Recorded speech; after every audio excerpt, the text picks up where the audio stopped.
सल्लल्लाहु अलैहि वसल्लम की कब्र मुबारक के बारे में कुछ ऐसी बातें बताने वाले हैं जिनको शायद आपने अभी तक कभी नहीं सुनी होगी, और साथ में हम आपको कुछ ऐसी चीजों की जियारत भी करवाने वाले हैं जिनको देखकर आप सभी का दिल खुश हो जाएगा। और दोस्तों, एक शख्स ने प्यारे नबी सल्लल्लाहु अलैहि वसल्लम की कब्र को एकदम नजदीक से देखा है। उस शख्स का भी वीडियो हम आपको दिखाएंगे, इसीलिए आप इस वीडियो को आखिर तक जरूर देखें। और अगर आप सच्चे आशिक़े रसूल हैं तो इस वीडियो को एक लाइक करके कमेंट में या रसूल अल्लाह जरूर लिखें। देखते हैं कितने आशिक़े रसूल इस वीडियो को देख रहे हैं। प्यारे दोस्तों, एक मर्तबा अल्लाह के प्यारे नबी हजरत मोहम्मद मुस्तफ़ा सल्लल्लाहु अलैहि वसल्लम एक सहाबी का जनाजा पढ़ा रहे थे कि अचानक आप सल्लल्लाहु अलैहि वसल्लम के सर मुबारक में बहुत तेज दर्द शुरू हो गया और थोड़ी देर के बाद ही आपको बहुत तेज बुखार भी आ गया। फिर कुछ दिनों के बाद इसी बुखार की वजह से अल्लाह के प्यारे नबी हजरत मोहम्मद मुस्तफ़ा सल्लल्लाहु अलैहि वसल्लम इस दुनिया से पर्दा फरमा गए, यानी कि आपका विशाल हो गया। जिस वक्त आप सल्लल्लाहु अलैहि वसल्लम बीमार थे, उस वक्त आप अपनी प्यारी बीवी हजरत आयशा रज़ियल्लाहु ताला अन्हा के हुजरे में मौजूद थे और एक चारपाई पर लेटे हुए थे।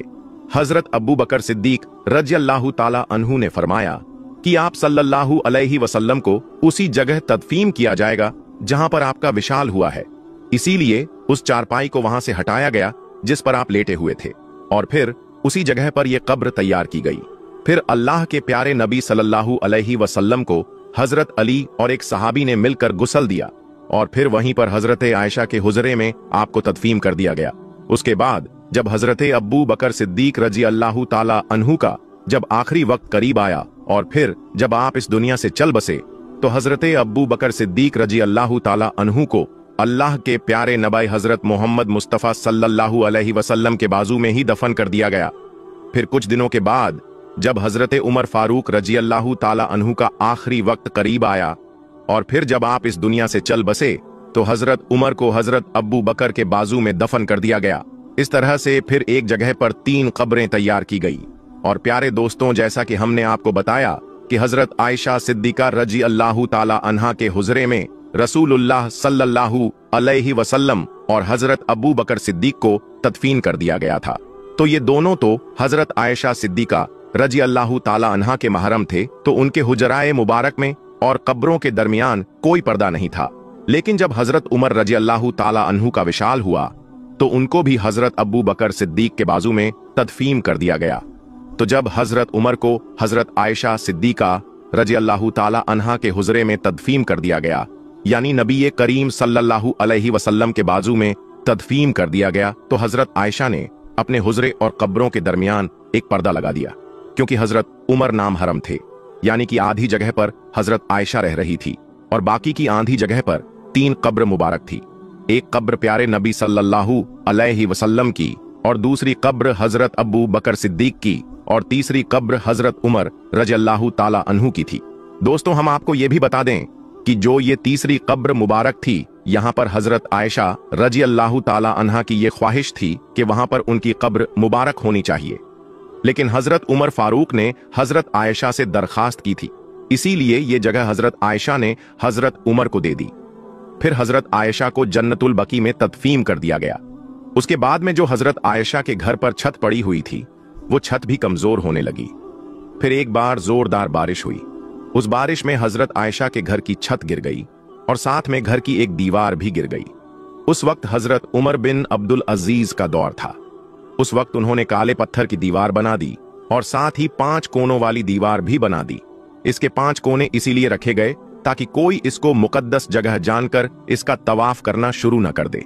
दोस्तों, गुंबद खजरा दुनिया की वो गुंबद है जो पूरी दुनिया के मुसलमानों के दिलों में बसती है।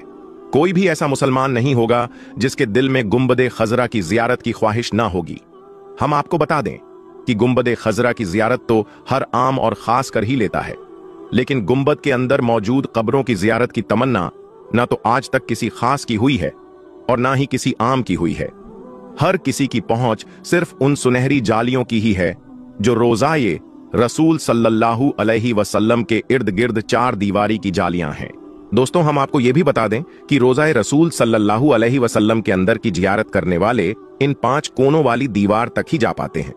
इसीलिए जो लोग ये दावा करते हैं कि रोज़ाए रसूल तक वो गए हैं, या फिर उनके पास में कोई रोज़ाए रसूल की फोटो है, या फिर कोई वीडियो मौजूद है। तो याद रखें कि ऐसे लोग झूठ बोल रहे हैं, क्योंकि रोज़ाए रसूल पर सलाम अर्ज करने वाले जब सुनहरी जालियों के सामने खड़े होते हैं तो उनको जालियों के सुराखों से सिर्फ एक हरी चादर नजर आती है जो कि उन 5 दीवारों पर पड़ी हुई है। इस तरह से सलाम पेश करने वाले और हुजूर सल्लल्लाहु अलैहि वसल्लम के बीच में 4 दीवारें बनी हुई हैं। पहली सुनहरी जालियों वाली, दूसरी 5 कोनों वाली, तीसरी 1 और 5 दीवार, और चौथी वो 4 दीवारी जो असल हुजरे की दीवार है।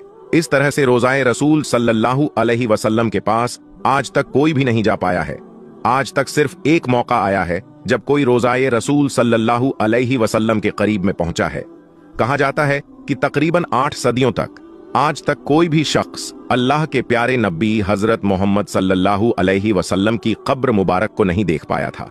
लेकिन बाद में 881 हिजरी में हुजरे मुबारक के दीवारें बोसीदा हो जाने से उन दीवारों की दोबारा मरम्मत करने की जरूरत पड़ी थी।